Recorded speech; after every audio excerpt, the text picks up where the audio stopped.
Hello, I'm Darren Slack, and welcome to Week 12 of NFA's QB Cast, your weekly prep talk podcast for helping everyone associated with game day to get better.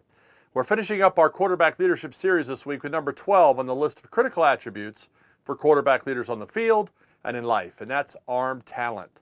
Arm talent is the term reflecting something scouts evaluate in a quarterback prospect's skill in throwing the ball. This would include but not be limited to accuracy, power, rotation, trajectory, timing, and location. Now, most of these are self-explanatory, but one point I want to clarify is the difference between accuracy and location. Accuracy is delivering the ball in whatever space is available such that the receiver would be expected to catch it. Location is the quarterback's ability to manipulate the delivery of the ball to assist the receiver in separation from a defender, or to put it only where he may be able to catch it. I would see location as the broad spectrum of throws a quarterback has to make under pressure to a covered receiver and how he can position the throw to create the desired outcome. The reason I'm drilling down on accuracy and location is because these are the two most important aspects of arm talent. Certainly power is in every discussion of arm talent, and we'll cover that. But all the power in the world doesn't matter if the quarterback cannot deliver a catchable ball or creatively move a receiver into space. That requires arm talent. I know we've spent 11 weeks discovering leadership attributes that influence others mentally, emotionally, and physically. So this may seem like a departure, but stay with me here. If we were to discuss the arm talent of some of the best quarterbacks in the game's modern era, Joe Montana, Dan Marino, Peyton Manning, Kurt Warner, Drew Brees, and Tom Brady, I'm sure you could add others, what do you realize? Much of the credibility and stability of their leadership for years on their teams was their continual ability to execute with arm talent under pressure. Listen, you can be the greatest guy in the world as a quarterback, but if you can't throw it accurately and consistently, you won't be the quarterback. There have been exceptional quarterbacks in high school and in college that transitioned to other positions at the next level because they had all the tools except the arm talent. Every leadership role in life, sports, and business has within its DNA an expectation of the exceptional ability to do the job. The quarterback leader must be very good at what he does to garner the respect and attention to his leadership. Otherwise, he becomes a very respected and appreciated backup and a motivator to those who are playing. Now, this in no way diminishes anything I've said to this point about leadership. It's just that arm talent, while it's 12th on the list of attributes, carries a significant amount of weight in the minds of the coaches and in the teammates. Then why isn't it higher on the list, Coach? Well, because coaches understand how rare exceptional arm talent is in a quarterback. So rather than hold their quarterbacks to an unachievable standard, they build what they can around the arm talent they have in the program. However, the other leadership principles are non-negotiable to any team's success. You see, arm talent isn't critical to success, but if you have it, the likelihood of success for the team skyrockets exponentially. Arm talent also opens doors faster for quarterbacks who have it. So I want to give you 3 ways to develop your arm talent in the upcoming offseason and thereby increase your chances of next level opportunities, okay? Number 1, you need to understand throwing mechanics applied to self-correction. This isn't to suggest that we should suddenly become obsessed with every detail of throwing mechanics. However, you need to know enough to be able to what we call self-correct, not self-destruct. You need to know the non-negotiables of arm path, arm acceleration, arm angle, and how those things affect and control ball flight. This will require exposure to a deeper level of understanding of the relationships that exist between the body, footwork, and the arm. Even a functional basic grasp of the process can reduce breakdowns and repeated poor throwing mechanics. Many quarterbacks focus solely on the footwork and leave their knowledge of the arm mechanics limited. Others focus too much on the arm and don't engage their power centers properly. Still others don't have the patience to learn and adjust what's causing their breakdowns. All of these are incomplete. We have significant resources in our self-correct system DVDs, online videos, and camps to be able to assist you in getting solid mechanics foundations moving forward.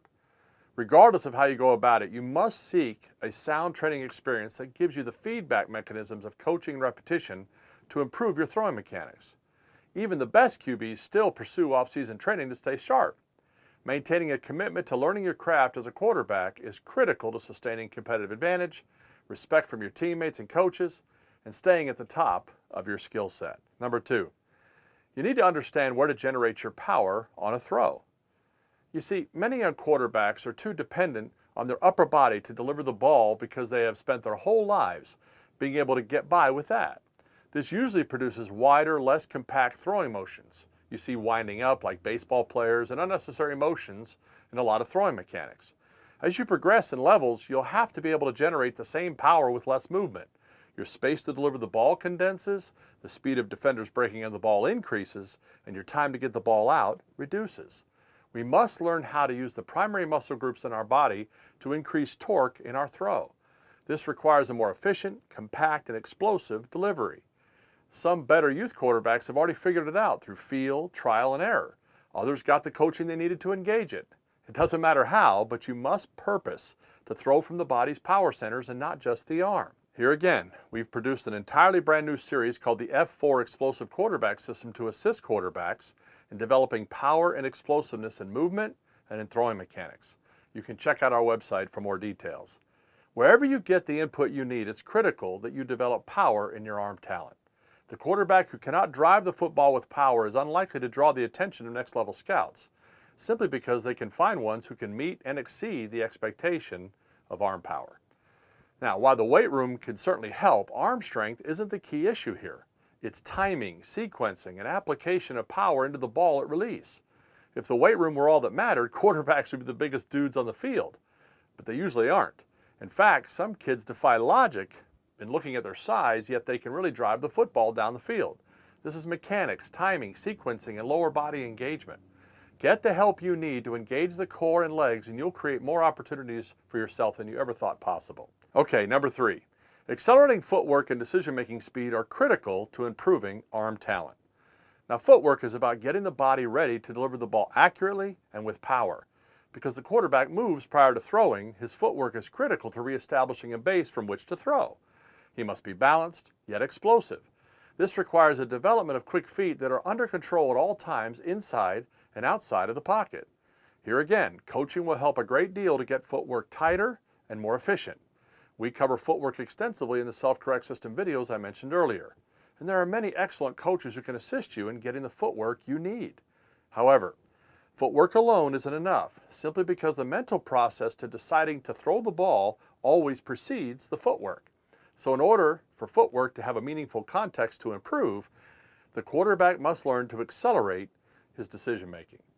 Decision-making is the quarterback leader's most important discipline, and it is informed by all 12 of the attributes we've discussed in this leadership series. Often the decisions a quarterback makes under pressure determine whether he has a future in this game at the next level, regardless of his arm talent. A quarterback who turns the ball over because of bad decisions won't play. A quarterback who delivers the ball late because he's tentative will throw more interceptions. These things are unacceptable. Accelerating decision-making can be done much more easily than some realize. Coaches have a tendency to create more if-then scenarios than quarterbacks can process. So in trying to keep it simple, they'll delete variables, sides of the field, and options to make it easier. All these steps are important, but I would offer for your consideration that in the final analysis of decision-making for a quarterback, it comes down to how he understands the definition of the word open. When is a receiver open? Ask 100 coaches and you may get a lot of different answers. Reading a pre-snap coverage helps set the expectation of what space the defense is seeking to take away, but it doesn't answer the simple question, who's open? The ball must be snapped and everyone's going to move. All the coverage tells me is the likelihood of where space may be available. The entire decision-making process starts at the snap and is quickly compressed by the pressure of the rush. If we had a way to eliminate options faster in the passing concepts we already have, we can make decisions faster and more efficiently. Calling out a coverage alone won't do it. It requires understanding how a defense is trying to deny the receivers access to space after the snap that matters. To cover all that here wouldn't be practical, but I promise you we can make you faster and more dangerous to defensive coordinators quickly. We've addressed this need for accelerated decision-making in the proven R4 system of throwing mechanics. It's available on our website. It's specifically designed to increase the decision-making speed of any quarterback in any offensive system he plays in. It's not an offense. It's an operating system for greater efficiency and speed in determining who will be and is open. During this off-season with all the 7-on-7 work that QBs get, it's the perfect time to work R4 into your thought process. Well, what if my coach doesn't run R4? It really doesn't matter. The principles of R4 are so linked to proper passing progressions and thought that you'll be able to do it better and faster than any coach expects. I cannot recommend all these resources I've spoken of today emphatically enough. It's not just about selling something, it's about getting you better.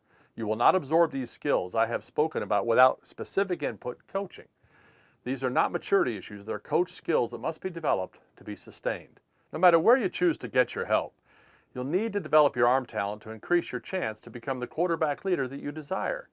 If you want our help, visit our website at nationalfootballacademies.com or quarterbackacademy.com and come to a camp or get our video and book resources. It'll make a big difference in your future. I guarantee it. If you'd like more information, send us an email to nfacoach@gmail.com. I do hope this QBcast series has inspired you to be quarterback leaders on the field and in life. And I do plan to return next season with a whole new set of weekly challenges to help you get your mind right for game day. Until I see you at a camp or until next season, come back often to revisit these videos to help you keep your focus on what it takes to be the quarterback leader you want to become. Thanks so much for following us this season, and we wish you the best, NFA Nation, in your off-season preparation and serving your teams, coaches, and families. Until next time, I'm Coach Darren Slack for QBcast 2016. Thanks for watching.